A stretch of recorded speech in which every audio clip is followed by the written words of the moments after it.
નમસ્કાર, ગુજરાત 18 લાઈવમાં આપનું સ્વાગત છે। વડોદરા શહેરમાં એસઆઈઆરની પ્રક્રિયામાં છબરડા થયા હોવાનો કોંગ્રેસનો આક્ષેપ। ભાજપના કોર્પોરેટર તેમજ કાર્યકરોએ લીધા ખોટા વાંધા। ભાજપના કોર્પોરેટર તેમજ કાર્યકરોએ લીધા ખોટા વાંધા। 5 વિધાનસભામાં 47,000થી વધુ મતદારોને લીધા વાંધા।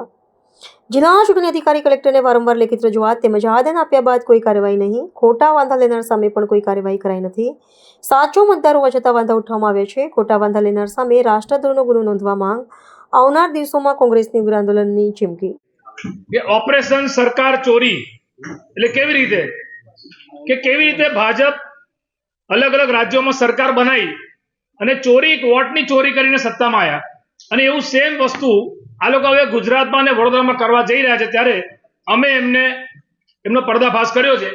આ છે ટાઇટલ ઓપરેશન સરદારથી બહાર પાડી એ દિવસથી વડોદરા શહેરના તમામ વિધાનસભામાં બૂથમાં વોર્ડમાં અમારા કાર્યકર્તા આગેવાનો બધા એક્ટિવ છે અને વારંવાર એક વખત બે વખત નહીં વડોદરા શહેરના કલેક્ટરને અમે 10 વખત આવેદનપત્ર આપ્યા છે અને હમણાં હાલમાં જ્યારે અમે છેલ્લા આપણે ગયા હતા ત્યારે પુરાવા સાથે આવેદનપત્ર આપ્યું અને ત્યારે મેં આપને કીધું હતું કે આ તો ટ્રેલર છે, પિક્ચર હજુ બાકી છે।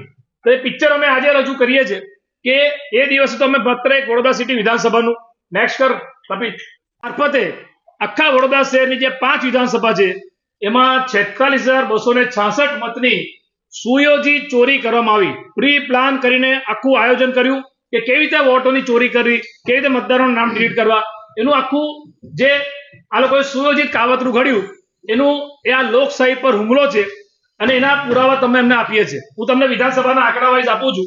આપણે ગાયન સાંભળ્યું છે ગોલમાલ હે ભાઈ, સબ ગોલમાલ હે। આ ગોલમાલ પકડાઈ જાય એના માટે ઓનલાઈન આંકડા નથી મૂક્યા, પરંતુ એપિક નંબર ખોટાવાળા લોકોના વાંધા સ્વીકારીને જે સાચો મતદાર છે એના ઘરે જઈને એવું કહે છે કે તમે સાચા મતદાર છો તો તમે સાબિત કરો। એટલે મતદાર યાદીમાંથી નામ ડિલીટ કરવાનું આ ષડયંત્રનો પુરાવો। હવે આમાં આજે 152 લોકો છે, તમે એમાં નામ બધાના જોઈ લો, કોને કોને કેટલા વાંધા કર્યા છે આંકડા સાથે લખ્યું છે। હું તમને આ બીજા નામ ફોર્મ 7 નો દુરુપયોગ કેવી રીતે કર્યો, મિસયુઝ ઓફ ફોર્મ 7 એટલે કે ફોર્મ 7 નો દુરુપયોગ। કેટલા વાંધા લીધા? 4,569 વાંધા લીધા, એટલે કે 4,569 મતદારો ખોટા છે એવા વાંધા લેવામાં આવ્યા। વડોદરા સિટી વિધાનસભા 141 ની વાત કરું। એમાં ઓબ્જેક્શન કરનારા લોકો કેટલા, એટલે એપ્લિકન્ટ કેટલા, જે મેં તમને નામ કીધું કે અજીત દધીચ, તો એના જેવા કેટલા લોકો જેને 4,569 લોકોના વાંધા લીધા, 152 લોકો જેમને 4500 મતદારના વાંધા લીધા છે અને એમાં one applicant multiple EPIC number એટલે કે એક એપ્લિકન્ટ જે એક અરજદાર છે એના 14 વોટર આઈડી નંબર છે, એપિક નંબર એક માણસનો। આજે હું ઋત્વિક જોશી છું તો મારો voter ID number EPIC number એક જ હોય, મારા 2, 3, 4, 10, 15 ના હોય, પરંતુ હું તમને એ પણ પૂરા બતાવું છું કે એક જ વ્યક્તિના 14 એપિક આઈડી। એટલે એસઆઈઆર ની પ્રક્રિયા થયા પછી પણ આટલું આ લોકો કામગીરી કર્યા પછી પણ જો આજે પણ જે વાંધા લેનારા લોકો છે એના એક વ્યક્તિના 14 એપિક નંબર છે, એમાંથી ઇનવેલિડ એપિક નંબર એટલે કે જેના ખોટા જ ને એપિક નંબર છે, ચૂંટણી કાર્ડનું અસ્તિત્વ જ નથી, એવા 152 માંથી 83 લોકો એવા છે જેમના એપિક નંબર જ ખોટા છે। અને એ વાંધા આ વડોદરાના આપણા જિલ્લા ચૂંટણી અધિકારી આદરણીય અનિલ ધામેલિયા કલેક્ટર અને એમના નીચે આવતા 5 વિધાનસભાના ઈઆરઓ અને એમના બીએલઓ એ લોકોએ આ વાંધાને સ્વીકાર્યા। પછી ડાયરીમાં પણ એમના ઘરનું એડ્રેસ અને એમના જે ઇલેક્શન કમિશનના પોર્ટલ પર જે આવે છે એનો એપિક નંબર નાખીએ છીએ।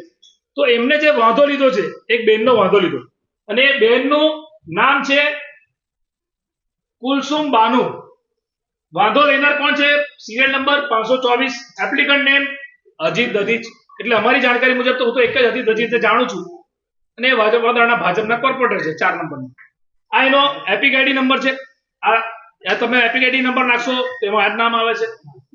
હવે એમાં booth number serial number 165, 155 booth નંબરમાં આ બેનની સામે એને વાંધો લીધો। શું લીધો કે એબ્સન્ટ અને પરમેનન્ટલી શિફ્ટેડ, એટલે શું કે આ બેન તો છે જ નહીં, આ બેન ગેરહાજર છે અને પરમેનન્ટલી શિફ્ટ થઈ ગયા, વડોદરાથી છોડી દીધું એવું એમને વાંધો લીધો અજીતભાઈ દધીચે।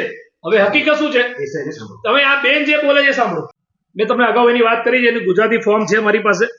એમાં આ જે ફોર્મ છે એમાં આ લોકો જે છે ને મોટા ભાગે જે 47,000 વાંધા લીધા છે એમાં જે પણ લોકોએ વાંધા લીધા છે એ બીજેપીના કોઈ કોર્પોરેટર હોય કે કોઈ કાર્યકર્તા હોય, એ લોકોએ જે ઓપ્શન આપ્યું છે એમાં બીજા નંબરના કોલમમાં ગેરહાજર અને કાયમી સ્થળાંતર આ જ ટીક માર્ક કરેલું છે.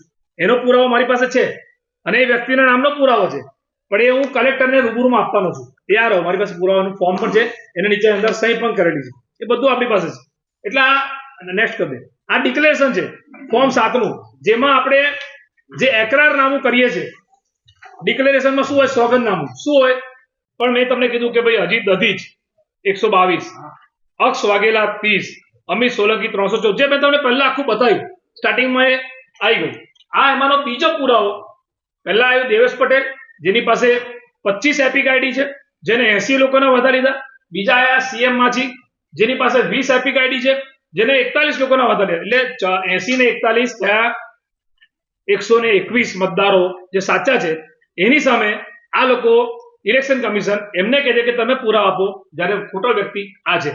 SIR ની પ્રક્રિયામાં ષડયંત્ર કરીને, છબરડા કરીને સત્તા પક્ષ ભાજપ અને ચૂંટણી પંચના મેળાપીપણાથી જે સાચા મતદારોનું નામ ડિલીટ કરીને કોંગ્રેસને ચૂંટણીમાં હરાવવાનું જે કાવતરું આ લોકો રચી રહ્યા છે, એનો પર્દાફાશ અમે આજે કર્યો છે. આજે તમને અમે પીપીટીના માધ્યમથી વડોદરા સિટી વિધાનસભા 141 કે જ્યાંથી આ ગુજરાત સરકારના મંત્રી છે પેલા બેન અને એ વિસ્તારના જે કોર્પોરેટરોએ જે ખોટા વાંધા લીધા એના નામ સાથે, એમના એપિક આઈડી સાથે અમે તમને પુરાવા રજૂ કર્યા છે. આવું કામ આ લોકોએ 5 વિધાનસભામાં કર્યું છે અને 47,000 મતદારોના સામે વાંધા લીધા છે, જેની સામે અમે વડોદરા શહેરના જિલ્લા ચૂંટણી અધિકારી કલેક્ટર શ્રી એટલે કે અનિલ ધામેલિયા સાહેબને 10 થી 12 વખત રૂબરૂમાં મળીને લેખિતમાં આવેદનપત્ર આપ્યા છે. તે છતાં એક પણ આવેદનપત્રનો નિકાલ થયો નથી કે અમને લેખિત કોઈ જવાબ મળ્યો નથી. કોઈ સંતોષકારક જવાબ ના મળતા અમારા કોંગ્રેસ પાર્ટીના આગેવાનો, કાર્યકર્તાઓ, વોર્ડ પ્રમુખો ભેગા થઈને જે પુરાવા શોધ્યા એના માધ્યમથી અમે તમને પુરાવા સાથે બતાવ્યું છે. આપના માધ્યમથી વડોદરા શહેરના કલેક્ટરને ચેલેન્જ કરું છું કે કોંગ્રેસ પાર્ટીએ જે પ્રેસ કોન્ફરન્સ કરી છે આમાંનો એક પણ શબ્દ ખોટો હોય તો તમે પ્રેસ કોન્ફરન્સ કરીને સાબિત કરો કે અમે જે રજૂઆત કરી છે, અમે જે પુરાવા બતાવ્યા છે એ ખોટા છે. બાકી દૂધનું દૂધ ને પાણીનું પાણી થઈ ગયું છે. વડોદરાની પ્રજાને પણ ખબર પડી ગઈ છે કે વોટ ચોરી કરીને બીજેપીને સત્તામાં આવવું છે. ગુજરાત સિવાય બિહાર, મહારાષ્ટ્ર, હરિયાણા, અલગ અલગ રાજ્યોમાં જ્યાં ચૂંટણી થઈ ત્યાં ભાજપ વોટ ચોરી કરીને જીત્યું છે. અમારા નેતા રાહુલ ગાંધીએ પણ એ સાબિત કરેલું છે. અમારા પ્રદેશ પ્રમુખ અમિત ચાવડા સાહેબની સૂચનાથી વડોદરા શહેરમાં અમે આ દરેક વિધાનસભામાં આ પુરાવા પણ શોધ્યા છે અને એની પોલીસ ફરિયાદના ફોર્મ પણ અમે તૈયાર કર્યા છે. આજ સુધી વડોદરા શહેરના કલેક્ટર કચેરીથી એક પણ ખોટા વાંધા લેનાર સામે કોઈ ફરિયાદ કરવામાં આવી નથી.